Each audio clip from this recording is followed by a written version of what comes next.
Hello, everyone, and thank you so much for being here today. My name is Justin Alleman, and I'm really excited to talk to you about a topic that impacts us all, digital citizenship. We'll be exploring what it means and why it matters, and how we can all work together to help our children be safer, smarter, and more responsible online. Our objectives. By the end of the session, you will be able to understand what digital citizenship is, identify the key skills that it includes, recognize some of the online risks that our kids are facing, learn how our schools, especially here in Frederick County, are teaching these skills, and walk away with some practical strategies and tools that you can use at home. For our warm-up activity, I'd like you to take a couple of minutes and complete a short survey using this QR code that you can see on the screen. Once you're done, we'll also take a few moments there to turn and talk to a neighbor to discuss some of your answers.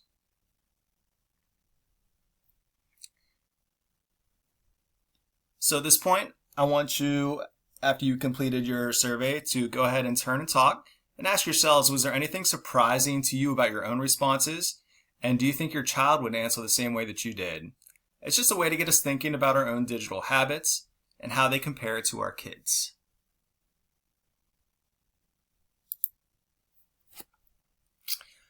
Let's start with the basics. Digital citizenship is really about helping kids. It helps them to stay safe online, be kind and respectful, make smart decisions, and understand what they do online has a real world consequences. It's not just about the rules, it's about the values and the life skills as well.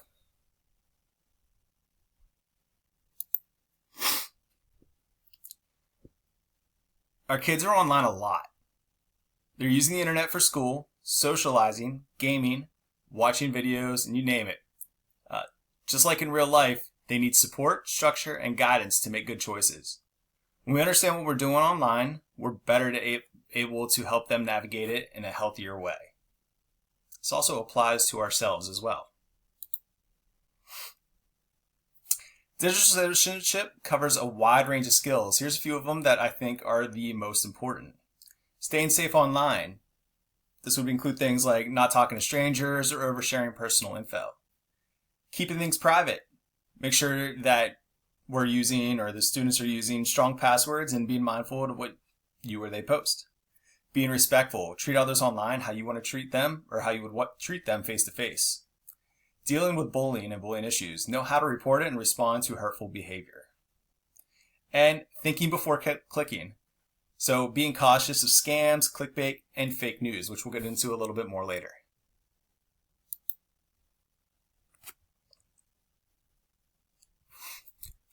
So with this is an image curated using the resources at the FPF website about how Frederick County incorporates digital citizenship into our curriculum.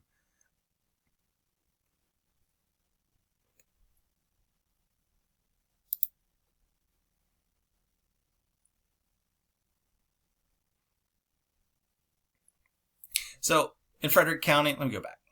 In Frederick County, digital citizenship is being taught at every grade level. Students learn how to spot fake news, be respectful of online spaces, and balance their screen time. These lessons come from trusted resources like Common Sense Media and woven into the normal curriculum at every grade level.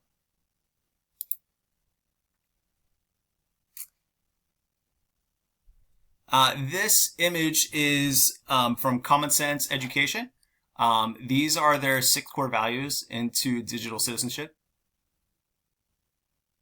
These are also focused upon at the Frederick County level as well.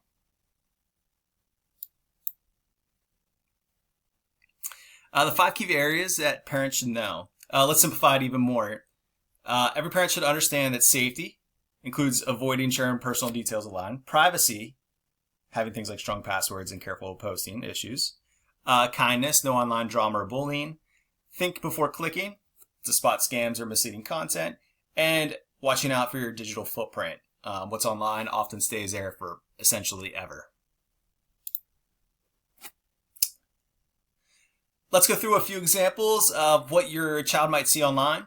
For each one, I want you to ask yourself, what would your child do? So if you go ahead and click on this QR code and take a few moments here, we're also going to do this together as a group just in case some of the individuals here don't have access to a device to be able to do the QR code. So example number 1.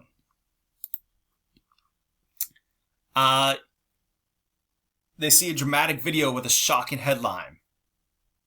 Do you think your student would click and watch it, ignore it, or ask a trusted adult to do a fact check?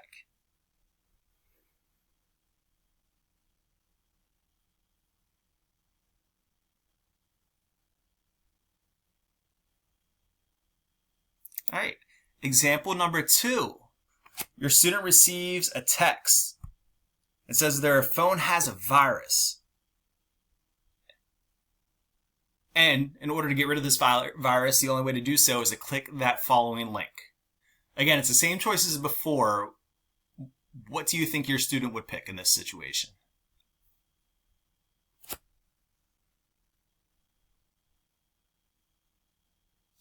All right, example number 3. They see a sketchy article with while researching for a school project.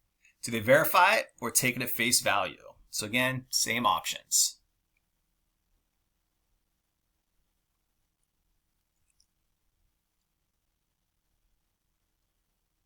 And finally, the 4th example. This comes from TikTok.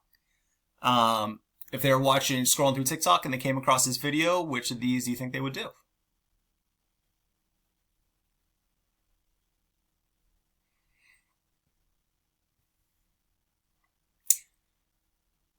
Now, it is important to note that even though some of these examples seemed a little extreme, these are everyday situations that your students would come across almost on an everyday basis, as we're all attached to social media and everything else. So what I want you guys to do here for the next few moments is go ahead and talk with your neighbor again. So make sure you focus in on, would your student have clicked any of those links? Would you have? Do they know, your students know how to fact check or investigate something online? And do you feel confident doing that yourself? These conversations are great starters for discussing internet safety at home as well.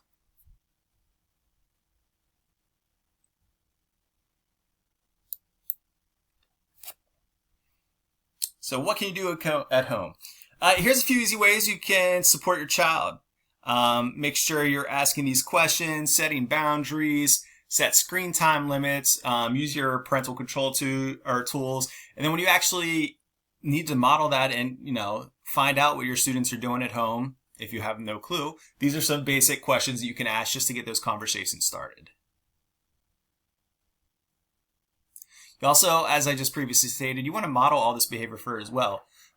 If your student, coming from a teacher, if your student sees you doing something that, is kind of backwards, that you're telling them to do something but doing something else, it won't stick with them. Some helpful tools. You don't have to do this alone. Here's a couple great resources that you can use, including Common Sense, which we've seen a couple of examples from. Be Internet Awesome is a Google accessory. Edutopia is a free website. And, of course, the FCPS curriculum.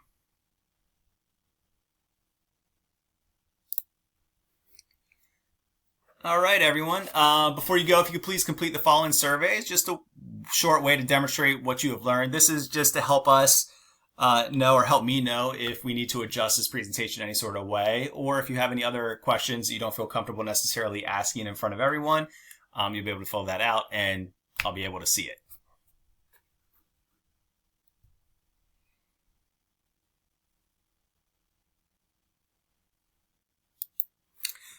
Finally, to leave a final thought, here's a quote that I found, even though it comes from an unknown source. It says, "We teach our kids to look both ways before crossing the street. Now we also have to teach them to look both ways online." Thank you again for spending your time with me today. If you have any questions or want more resources, feel free to reach out to me at justin.alleman, that's ALLEMAN, at fcps.org. And I hope you guys all have a great day. And then just for closures as well, here is where I got a lot of those scenarios and some of the infographics and information that were cheated. All right, everyone, have a great rest of your day.